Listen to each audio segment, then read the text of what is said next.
Hello. Welcome to the Bore You to Sleep podcast. The podcast that will hopefully help you get to sleep. I am going to read an open source book, one that is not particularly interesting, but one that is hopefully boring enough to get you to sleep. Tonight's reading comes from South Australia and Western Australia. Published in 1874 and written by Anthony Trollope, this story looks at the very early days of Australia, starting as early as 1826. As an Australian myself, it's amazing to think how much has happened in such a short space of time. South Australia is a beautiful place if you ever get the chance to go there. And so is Western Australia. Neither of these states are where I'm from. I suggest you come and check out the entire country. My name is Teddy, and I aim to help people everywhere get a good night's rest. Sleep is so important, and my mission is to help you get the rest that you need. The podcast is designed to play in the background while you slowly fall asleep. Thank you to everybody who shared their words of gratitude with me during the week. Firstly, a huge thank you to Jean Vitiro for becoming a new patron on Patreon. Your monthly contribution is extremely appreciated. As always, thank you to all existing patrons and sponsors. Your support allows me to bring out more episodes for those who need them. A huge thank you to all Spotify listeners who answered the Q&A. And always, thank you to everybody who shared a message or left a review for me during the week. If you appreciate the podcast, a great way to say thank you is to leave a review. It's extremely helpful, and even one sentence helps out. If you would like to become a patron or sponsor, please visit boytosleep.com. And you can always say hello to me at boytosleep.com or on Instagram at boytosleep. In the meantime, lie back, relax, and enjoy the readings. South Australia and Western Australia by Anthony Trollope. Being a portion of the work entitled Australia and New Zealand by the same author. South Australia, Chapter 1, Early History. South Australia has a peculiar history of its own, differing very much from those of the other Australian colonies, though similar in some degree to that of New Zealand, which was founded after South Australia.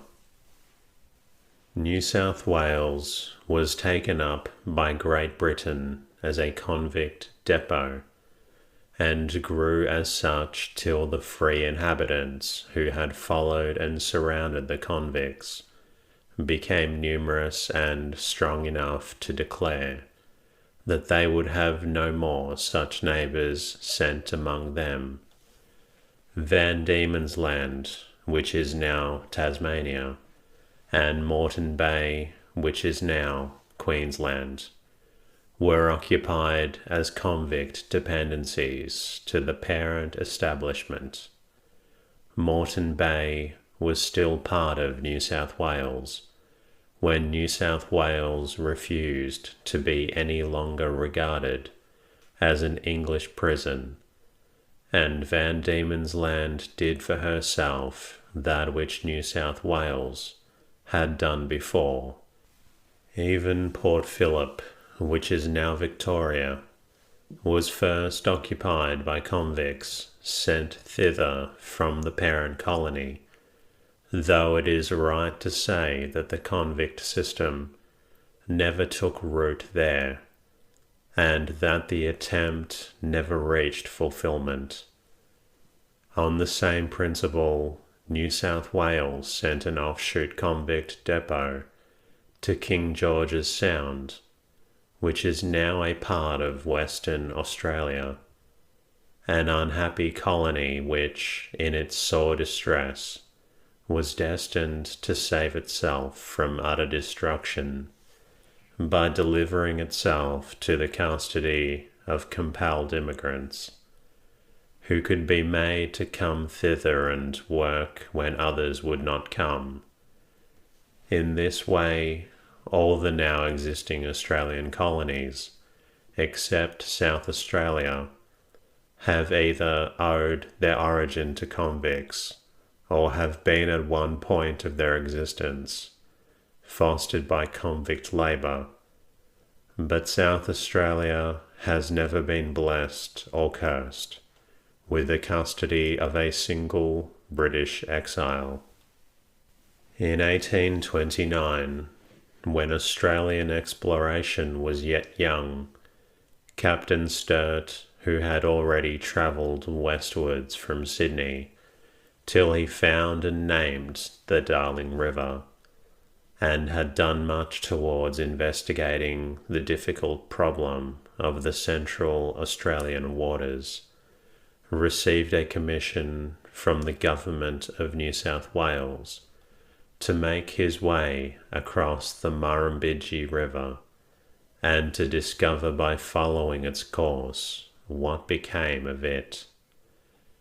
It was then believed by many, and among others by Captain Sturt himself, that the great waters of the continent, which had been reached but of which the estuaries were not known, ran into some huge central lake or internal sea, with the view of proving or of disproving the surmise. Captain Sturt with a few companions started on his journey, carrying with him a boat in detached pieces, in which he proposed to solve the mystery of the river.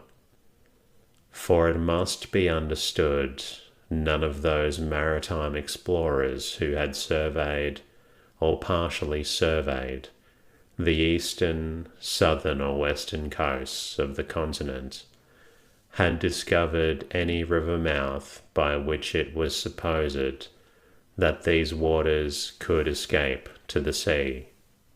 Sturt was very zealous and ambitious to make for himself a great name among Australian explorers, as he has done. In his account of a subsequent journey made into the interior after he had found the river did not conduct him thither, he thus describes his own feelings. Let any man lay the map of Australia before him, and regard the blank upon its surface, and then let me ask if it would not be an honourable achievement to be the first to place foot upon its centre. This he did subsequently in 1845, but in 1829 to 1830, he and his companions made their way down the Murrumbidgee till that large river joined a still greater stream, which he first called the Murray.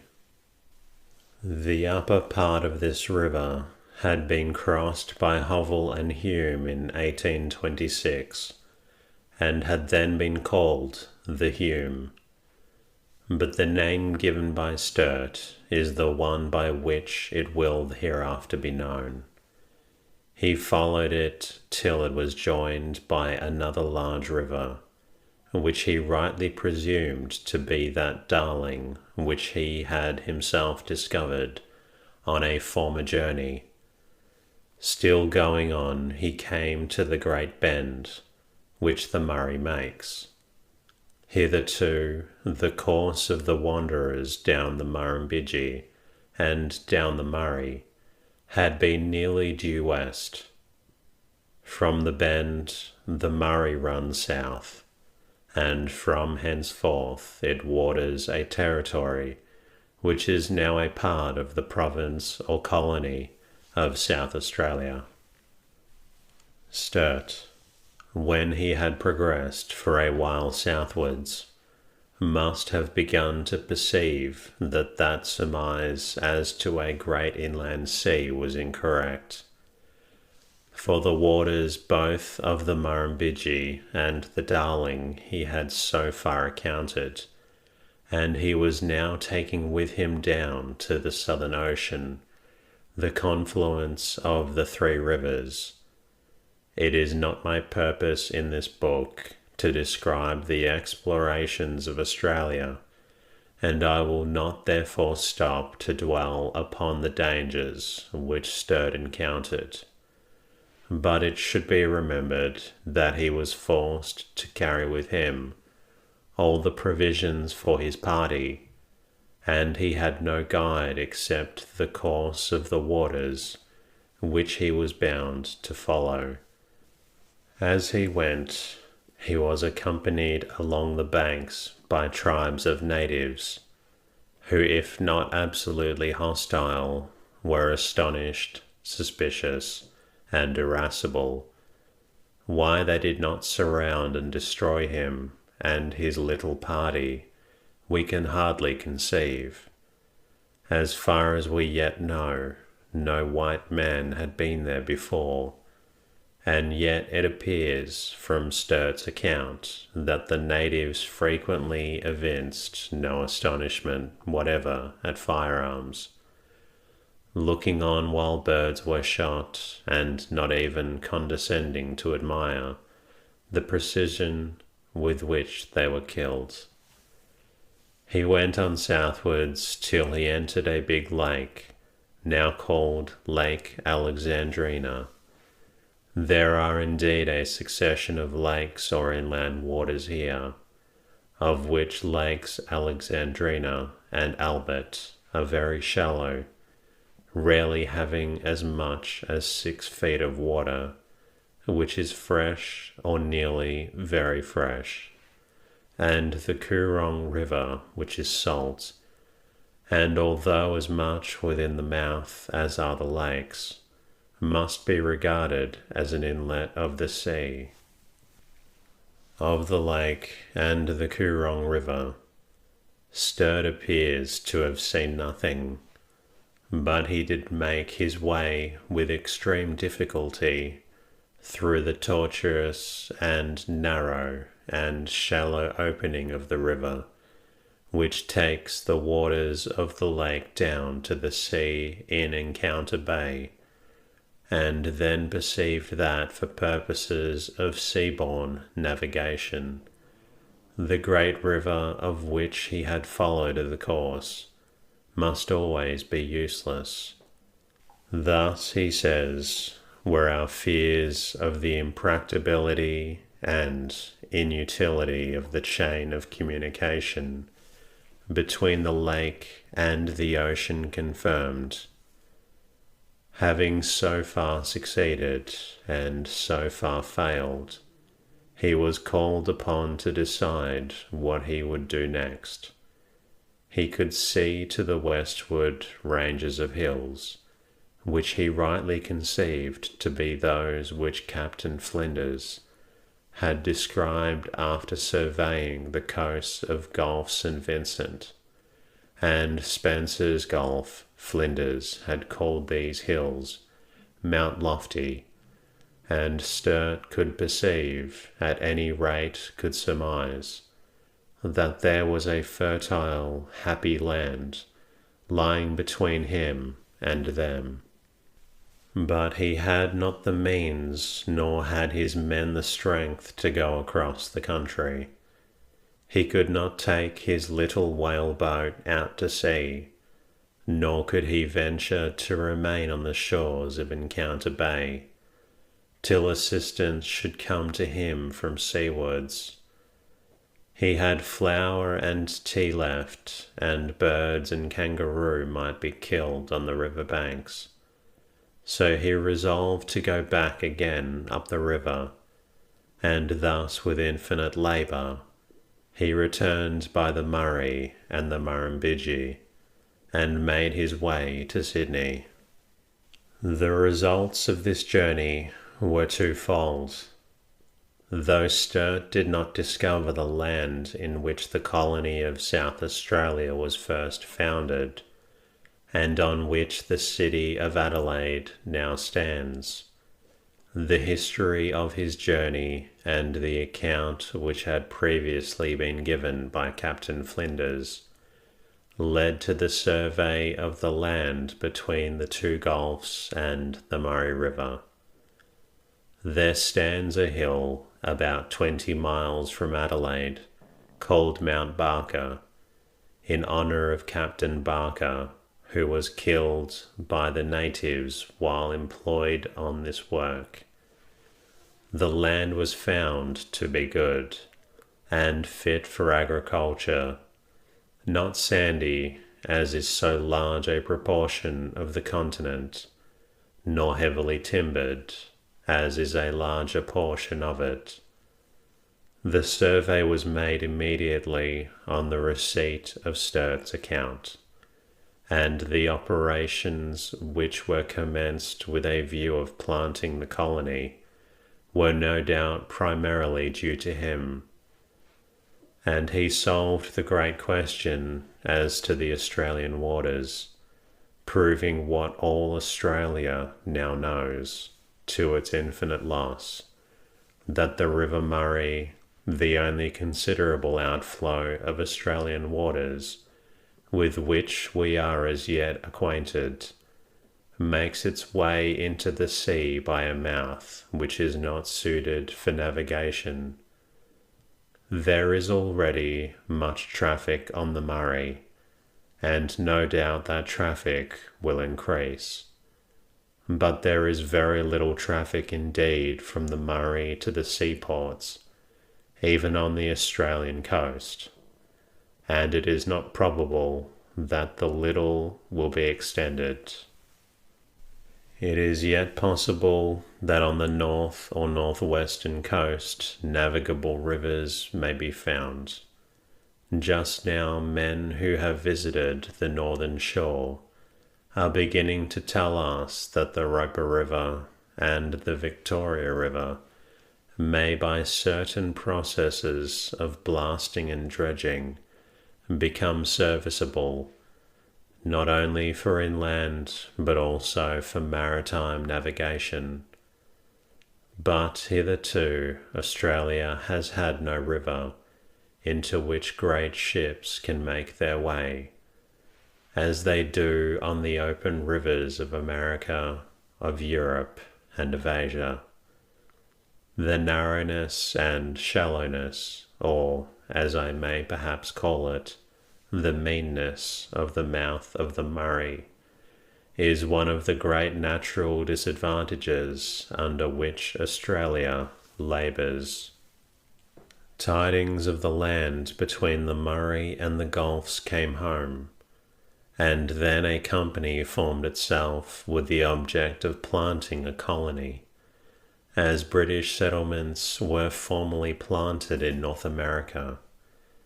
The plan to be followed was that which came to be known as the Wakefield system, the theory of which required that the land should be sold in small quantities at a sufficient price, so that the purchasers could settle on their own lands, and hold no more land than they would be able to occupy beneficially for themselves and the colony at large. This theory of occupation was to be adopted in distinct opposition to that under which large grants of land had been made in Western Australia, the territorial estates so granted having been far too extensive in area for beneficial occupation. In establishing new homes for the crowded population of old lands, it has been found almost impossible to follow out to any perfect success the theories of philanthropists. The greed of individuals on one side, and the obstinacy and ambition on other sides, have marred those embryo utopias in the prospect of which the brains of good men have revelled. Machinery, if the means and skill be sufficient, can be made to do its proposed work in exact conformity with the intentions of the projectors, but men are less reliable. They are, however, more powerful, each being the owner of a new energy, and though the utopian philanthropist may be disappointed, even to a broken heart, the very greed and obstinacy of his followers will often lead to greater results than would have been achieved by a strict compliance with the rules of a leader, however wise, however humane, however disinterested he may have been. The scheme proposed for the colonization of South Australia was not carried out in strictness, but the colony is strong and healthy, and it may be doubted whether it would now be stronger or healthier had a closer compliance with the intentions of the founders been effected. In 1834, an act was passed for founding the colony of South Australia. Under this act, it was specially provided that the proceeds of the land should be devoted to immigration. This, however, was no necessary part of Mr. Gibbon Wakefield's plan. In his evidence given subsequently before a committee of the House of Commons in 1836, he thus speaks of his own scheme. The object of the price is not to create an immigration fund. You may employ the fund in that way if you please, but the object of the price is to create circumstances in the colony which would render it, instead of a barbarous country, an extension of the old country with all the good, but without the evils of the old society. There is no relation, it is easy to see, one which is of no consequence, but I can see no proper relation between the price required for land and immigration. He repeats the same opinion in his book called A View of the Art of Colonization. This is written in the form of letters, and in letter 55 he says, "So completely is the production of revenue a mere incident of the price of the land, that the price ought to be imposed.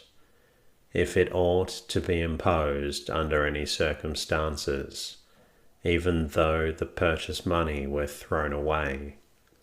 Again in the same letter he continues, speaking of the money which would arise from the sale of land. It is an unappropriated fund which the state or government may dispose of as it pleases, without injustice to anybody. If the fund were applied to paying off the public debt of the empire, nobody could complain of injustice, because every colony as a whole, and the buyers of land in particular, would still enjoy all the intended and expected benefits of sufficient price upon new land. If the fund were thrown into the sea as it arrived, there would still be no injustice, and no reason against producing the fund in that way. This is a very strong way of putting it, but Mr. Wakefield meant to assert that the consideration of the use to which the fund arising from the sale of land might be applied was no part of his plan. Let others decide as to that.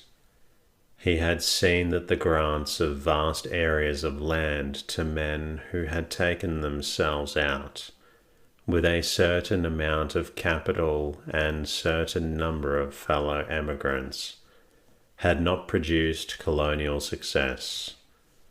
There was the terrible example of Western Australia before him. The land was not occupied and was not tilled.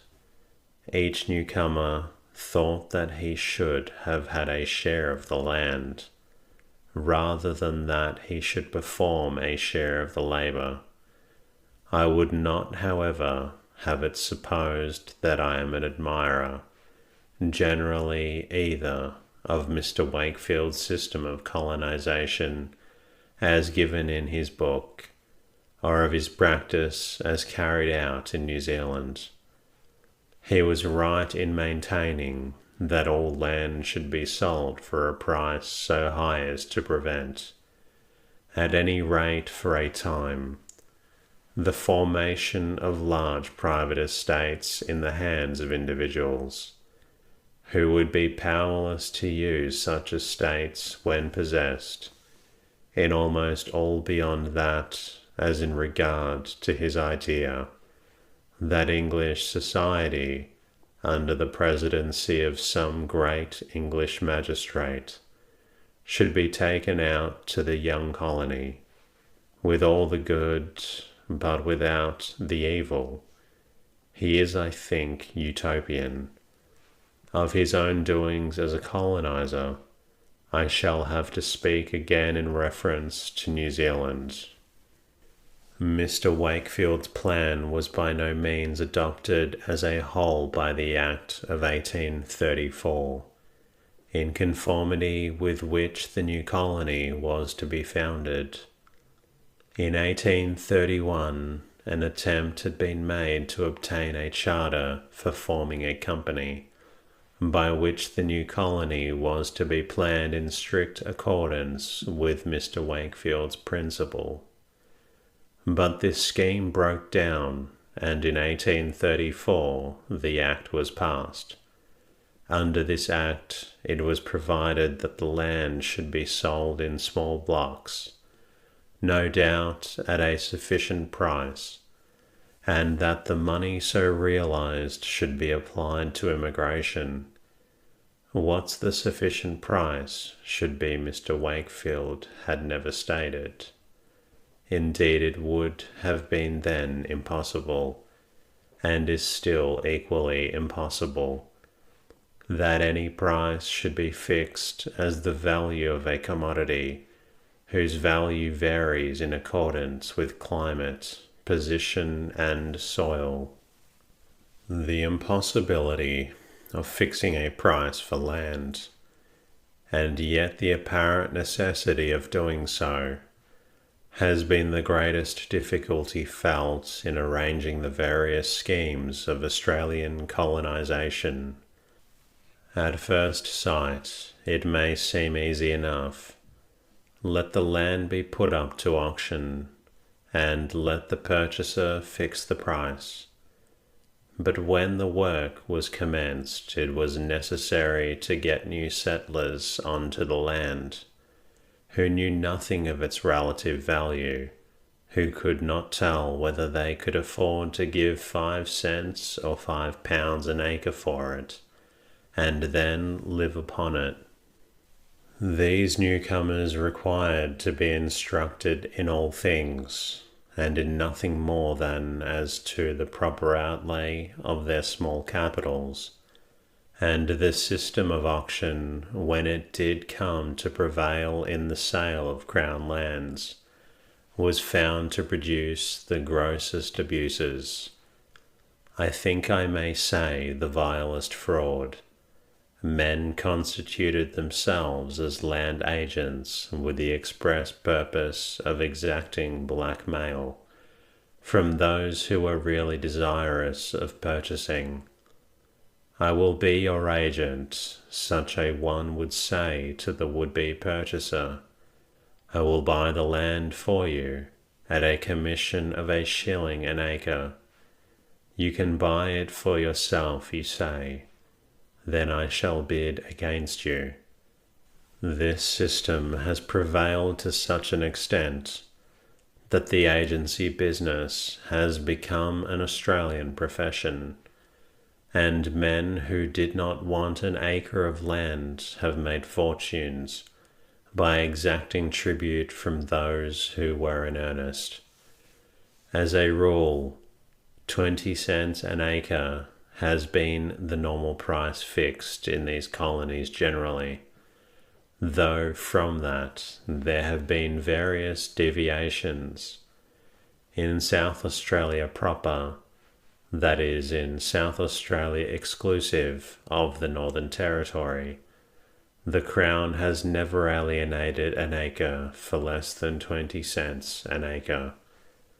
Mr. Wakefield seems to have considered that 40 cents an acre should have been demanded from the early settlers in the new colony, but he would fix no sum, always adhering to his term of sufficient price. The Act required that the money produced by the sale of lands should be employed in bridging immigrants into the country, but this requirement has not been fulfilled. A public debt was soon accumulated, and the colony decided that the proceeds of the land should be divided into 3 parts, that a third should go to immigration, a third to the public works, and a third to the repayment of the public debt. But this arrangement has again gone to the wall, and the money produced is now so much revenue, and is like other revenue at the disposal of the House of Assembly. But the Act of 1834 enjoined also that no convicts should ever be sent to South Australia, and this enactment has never been infringed. It is also decreed that as soon as the population of the new colony should have reached 50,000, a constitution with representative government should be granted to it. This too was carried out with sufficient accuracy.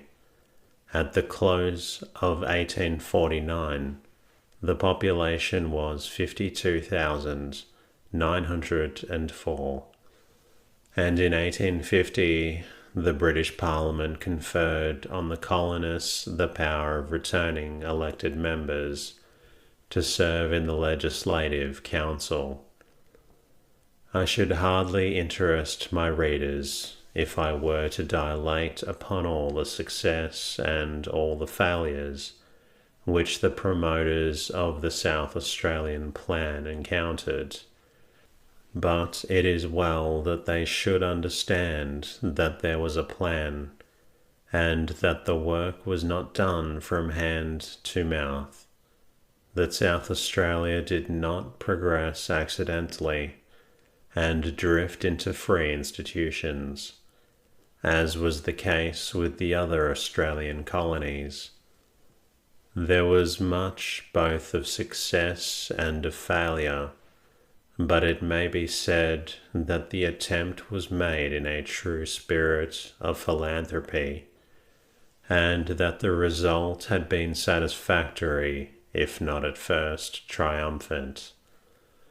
Mr. Wakefield, Mr. Hutt, now Sir William Hutt, Colonel Torrens, and Mr. Angus were chief among those to whom the colony is indebted for its foundation. The first vessels sent out were dispatched by the South Australian Company, of which Mr. Angus was the chairman. They arrived in 1836, but the newcomers knew nothing of the promised land before them. At the bottom of Gulf St. Vincent, lying off a toe of the land, as Sicily lies off from Italy, is Kangaroo Island. It is barren, covered with thick scrub, and deficient in water. No more unfortunate choice could have been made by young settlers. But here the first attempts were made, and here still linger a few descendants of the first pioneers who live in primitive simplicity together. They have a town called Kingskit on Nepean Bay.